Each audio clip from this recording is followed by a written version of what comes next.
The Plant, a Steampunk Story, by Francis Rosenfeld. Chapter 10. I don't understand this fantasy project of yours. What exactly is that interface you're talking about going to do? Jack frowned, trying to make sense of his friend's idea. Think about it, what made the plant grow in the steam pipes in the first place? Richard asked, and when he met Jack's befuddled gaze he answered his own question. It needs the high temperature and the pressure, but what if it's not in any range, but the precise one the distribution system functions at? He caught Jack's skeptical look and continued anyway. Of course there will be no way of really knowing that until our new cutting takes root. If our new cutting takes root. Jack corrected him. It will be a true miracle if that plant sprouts roots after 2 whole months. When that cutting roots, Richard said, as if he hadn't heard him, given the different conditions, it will probably develop a different response to them. Jack tried very hard to hide a yawn. This is important, Jack, his friend protested. Sorry, man. What do I care if the stupid plant changes its response?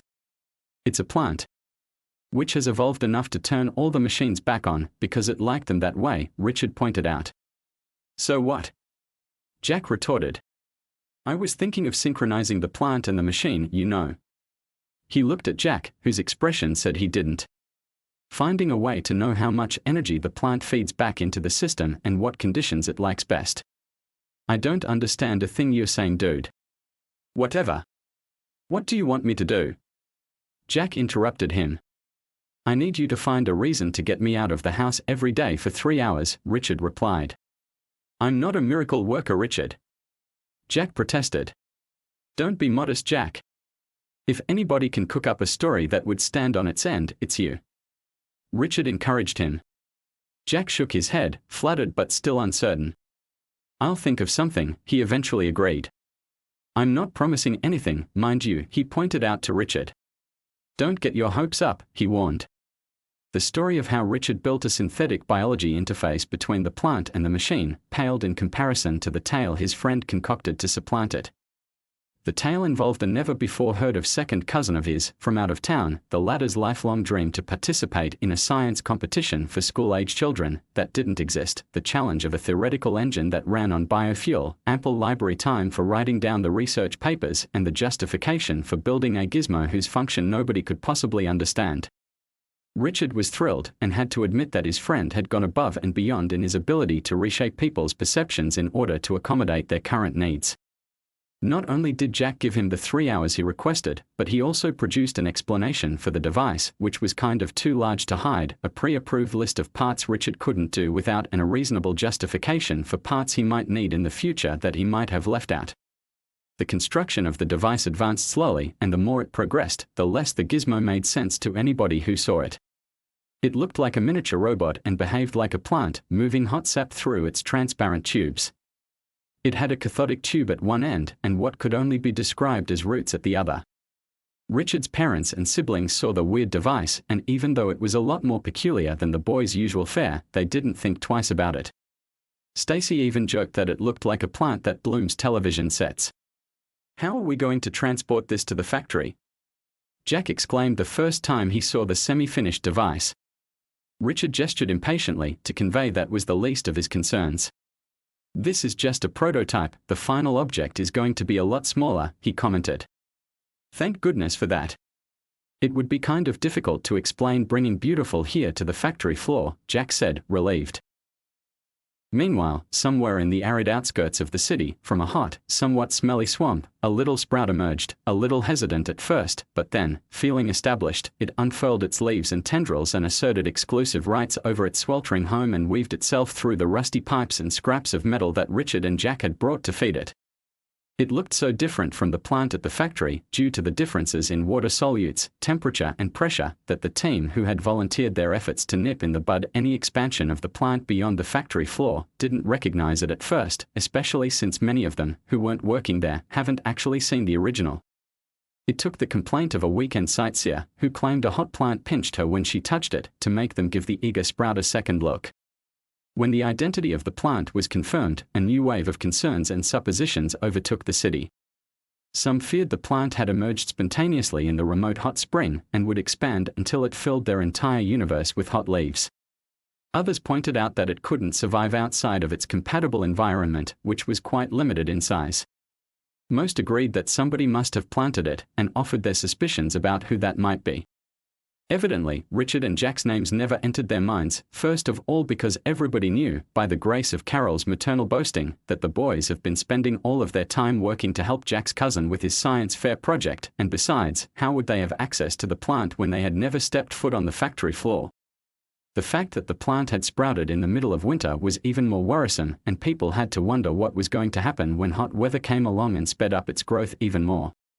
In the tumult of opinion and fact-finding, the team of experts was convened again to offer advice on managing the interaction rather than eliminating it.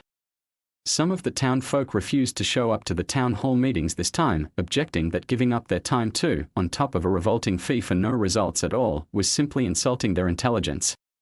Jack and Richard, on the other hand, didn't miss a single minute of them, eager to collect as much detail about the current state of affairs as possible.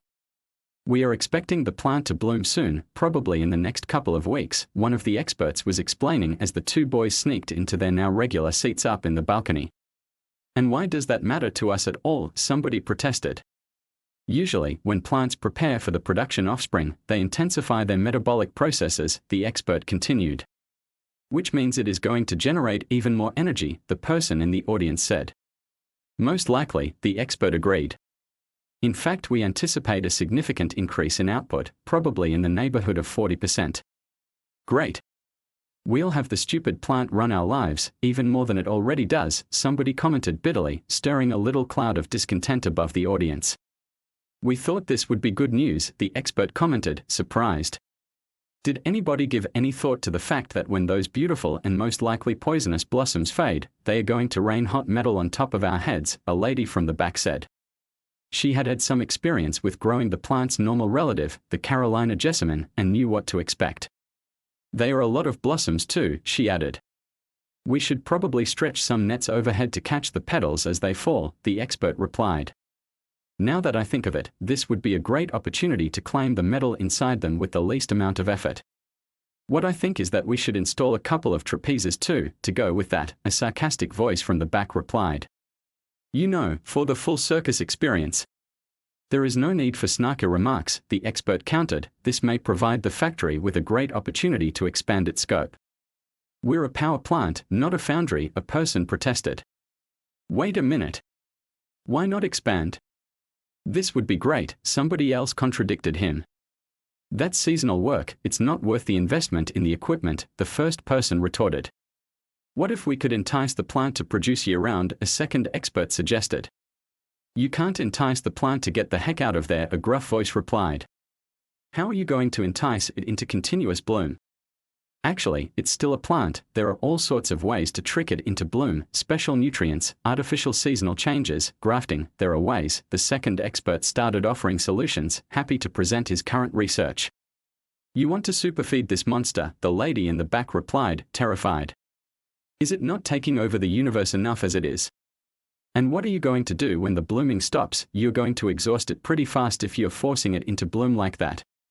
"We should be so lucky," the gruff voice snapped. "It will never die, this thing. Did you see how it took off back there in the swamp?" "Yes, we really need to find out how it got there," somebody jumped immediately. A little group congealed around this opinion, and the whole discussion took a detour in that direction for a while. "One can only wonder," Jack whispered to Richard, still bitter over the process through which the plant had found a home in the smelly hot spring. "Shush," Richard said. "I just got an idea." "God help us," Jack mumbled under his breath, scared by his friend's potential prospect.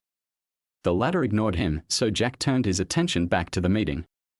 "So, say we build a foundry. There aren't enough people in this city to run it and the steam plant at the same time," a gentleman in the front row brought up the obvious challenge. "We should be so lucky to have this problem," the gruff voice replied, because lately he had been worrying about the security of his position and was happy to find himself blessed with additional options. "I guess we could give the pedal foundry idea a try," a shift manager spoke, trying very hard to keep a straight face as he proposed this unlikely expansion of the factory scope. "Did that sound batty to anybody else?" another person said. He had arrived late and was standing in the aisle because he couldn't find a seat. "I thought I heard somebody say pedal foundry." We can call it high-performance integrated hybrid energy reclamation complex if that makes you feel better, the shift manager replied, touchy. And what exactly do you expect this aberration of nature to do for us, the guy replied. Other than give our current customers a good laugh. How about open another field for our products, the shift manager said. See? Richard turned to Jack, eyes shining. I told you the metallurgy thing was going to be big. Until we're overtaken by the wrath of the steely swamp dweller, Jack mumbled. Doesn't it concern you that that plant can root on bare rock if it had to? What if somebody puts it in their hot water tank? Somebody might try to stick their head in the oven, too, but we're still going to continue cooking our food, Richard replied. Only in our case we can never turn the oven off, or change its temperature, Jack found the fly in the ointment. And that's where my plant steam pipe interface comes in. Richard was thrilled to return to his latest area of interest, and then went on a tangent trying to explain to his friend how the device worked. You scare me sometimes, you know. Jack stared at him intently and then let the reluctant smile freeze on his face because right behind them, and having listened to the whole chat, was Mrs. Jenkins, who seemed very interested in the subject of their conversation. Jack's mind took off at 100 miles an hour, trying to recall if any of them had said anything incriminating and wondering if there was any hypothetically speaking in Richard's description of the device's function. Why, if I don't run into you two in the damnedest of places? What could you possibly find of interest in here, at your age, she said, puzzled rather than upset. They have to make me attend these snooze fests. I'd rather be out shopping, or grabbing a coffee with my friends. Are your parents here? She brought the boy's anxiety to a peak. Why aren't you with them? Richard threw a lightning-fast glance at Jack, hoping against reason that the latter would, by some miracle, manage to come up with a way out of this one. We had to finish our homework, Mrs. Jenkins, and our parents didn't want to be late for the meeting, so they allowed us to catch up with them later, Jack said, his face the mirror of truthfulness itself. Mrs. Jenkins, who in her 30 years of teaching had listened to a fair share of fibs and innovative excuses, didn't trust their explanation any more than she would accept the world was flat, but didn't want to pursue this issue any further, because her free time was limited as it was and she didn't want to spend it enforcing discipline on teenagers. Just make sure they know where you are. This place becomes a zoo at times like this. You should be heading home soon, anyway. Isn't this a school night? She reminded them, smiling. Yes, Mrs. Jenkins, the boys replied together with all the innocence they could muster, and hurried past her towards the auditorium doors, relieved to have gotten out so easy. How does this always happen? Richard protested, tense. You should be the one to ask, you and your crazy projects. Jack retorted bitterly, still shaken over the close encounter. How is this in any way my fault? Richard's tension exploded. Jack dismissed him, for lack of an explanation.